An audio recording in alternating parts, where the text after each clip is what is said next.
One of the most gruesome cases in the history of America came to an end in February 1992. The notorious Milwaukee cannibal Jeffrey Dahmer received 15 consecutive life sentences. However, despite all his crimes, he never received the death penalty, even though he asked for the death penalty himself. But in November 1998, 3 inmates in Columbia Correctional Institution walked into the toilet block for cleaning duties, but only one walked out. 2 of them were brutally murdered, and one of them was Jeffrey Dahmer. What happened between them in those closed walls? And who was the 3rd prisoner who walked out of the door that day? Get ready to witness the most gruesome story of Jeffrey Dahmer.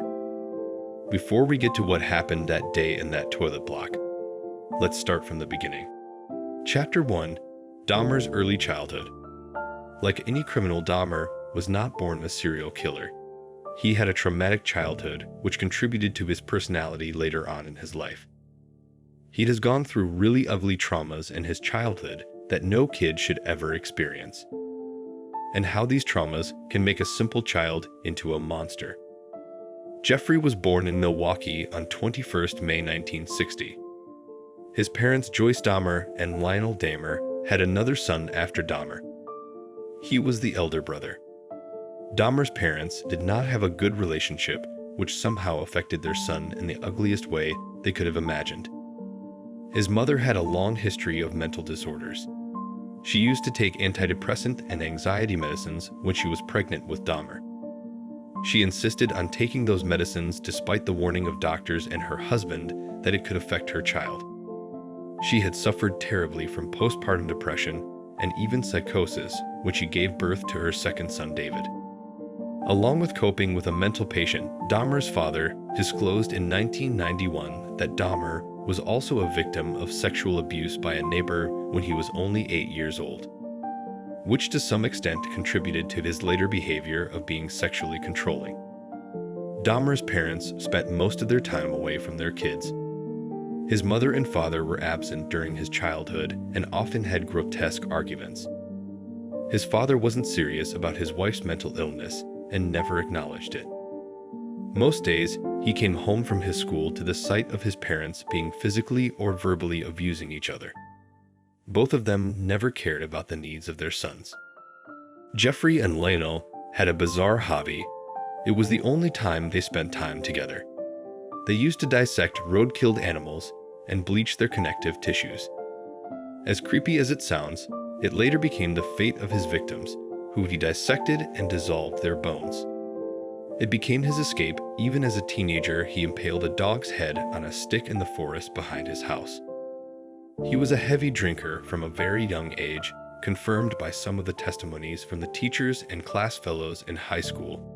And I remember sitting next to him in a first period, I believe, history class, and he had a styrofoam cup of scotch, I believe it was scotch. I remember saying, "Jeff, what is that?" And he threw his head back and he shook it and he said, "It's my medicine." Chapter 2. Summer of his sweet 17. When Dahmer was only 17 years old, he attempted his first murder. Not that he wanted to harm the victim, but he ended up killing him in cold blood. It was the time his parents were away. His mother, along with his brother, went on a road trip, and his dad was in a motel with his mistress. He freshly graduated from high school and recently discovered his liking for men. It was a gloomy day in June 1978 when he lured an 18-year-old boy with a deceptive promise of driving him to a concert. In the show, Hicks rejects his kiss and hurls sexual epithets at him. It was much worse in reality. According to the FBI's unsealed report on Jeffrey, he told investigators that he had sex with a dead body, fulfilling a fantasy he had since he was 16.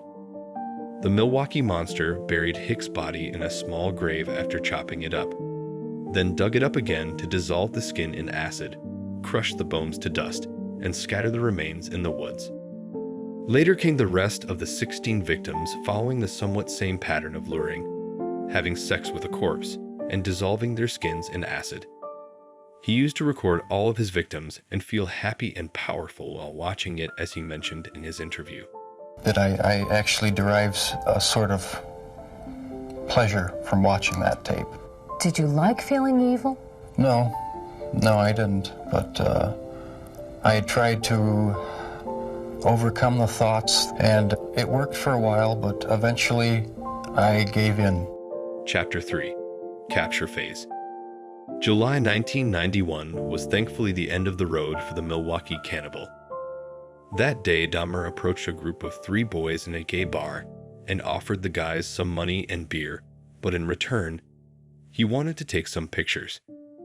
One guy in the group named Tracy Edward, 32 years old, agreed to this and went to his apartment. Several boxes of hydrochloric acid, which Dahmer claimed to use for cleaning bricks, were found on the floor, and Edwards also noticed some bad smell. After some talking, Dahmer put a handcuff over his wrist, and then Dahmer asked him to go to his bedroom where he posed for nude photos. After that, Edwards noticed posters of naked men on the wall in the bedroom, and that a videotape of The Exorcist II was playing. In the corner, he noticed a blue 57-gallon drum with a powerful stink coming from it. I know what you're thinking. Yes, that drum is the same drum shown in the show that was filled with acid and chopped body parts. Dahmer then points a knife at Edward to threaten him. Edwards offered to let Dahmer undo the buttons, but in exchange, he asked him to remove his shackles and to put the knife away. After that, he put his head on Edward's chest, heard his heartbeat, and said something really vicious to him, that he was going to eat his heart while pressing the knife against his intended victim. After multiple failed attempts to kill Edward, the young man somehow got the opportunity to run straight out of his house and shouted for help. On the road, he flagged down 2 cops for help. The 2 officers noted that he was cuffed, and he told the police about everything fishy that happened in his apartment. The police went to his apartment and found a lot of creepy things like a drum full of acid with chopped up body parts and a fully fledged dead body and decapitated head in his fridge. The police were in shock, as this was not the first time people complained about him, and they instantly arrested him. Chapter 4. Trial Phase. After getting arrested, he was instantly taken to the police station where he confessed everything and gave all the reasons behind his murders. He told his story from the start till the end to the investigator. He began his first trial in January 1992, and he was proven to be guilty by the court for all the crimes he had committed. The defense argued that he had severe mental illness, but the Milwaukee Monster had no witness by his side, so after a long period of trial, he was considered fit for trial. His trial lasted for 2 weeks, and during which the monster himself said he frankly wished for his own death and had no desire for freedom. He also said that he cannot undo the harm he has caused to the victim's family. Dahmer closed his statement with, "I know my time in prison will be terrible, but I deserve whatever I get because of what I have done. Thank you, Your Honor, and I am prepared for your sentence, which I know will be the maximum. I ask for no consideration." On the first 2 offenses, Dahmer was then given a life sentence plus 10 years in jail. The obligatory sentence for the remaining 13 crimes was life in prison plus 70 years. You must be thinking, why didn't they give him a death sentence? Well, Judge Graham was unable to consider the death penalty because Wisconsin had abolished the death penalty in 1853.